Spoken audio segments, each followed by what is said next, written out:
cette nouvelle qui n'est pas nouvelle, comme disait tout à fait Robert. La crise, elle est récurrente, elle existe, on en parle, ou elle n'existe pas d'ailleurs.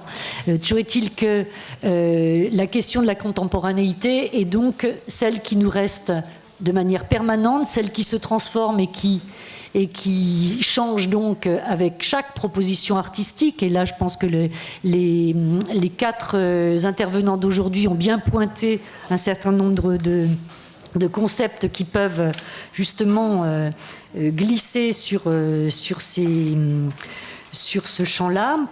On parle donc, on pourrait parler, comme le suggère aussi Joël Zask, d'environnement, plutôt d'environnement de l'art, et donc de réponses qui sont apportées ou dans la translaboration, comme disait tout à l'heure Robert, hein, cette espèce de glissement. On n'est pas dans une question qui relève uniquement, et pas du tout même pour beaucoup de participants ici, donc de relations, mais plus de participation, et donc à partir de laquelle l'œuvre est mise à l'épreuve du public, et où on cherche donc la création de formes nouvelles. Voilà, donc peut-être qu'on peut dire en conclusion que l'environnement de crise produit en effet une espèce une vraie forme de mobilisation des artistes sur la recherche de nouvelles formes.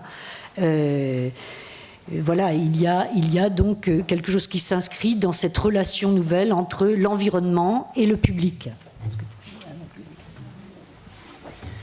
Oui, et puis je crois que on va conclure là-dessus et on en discutera avec vous devant un verre et avec un petit peu plus de temps, parce qu'on a vous avez beaucoup écouté cet après-midi, qu'on puisse discuter de manière un petit peu plus informelle.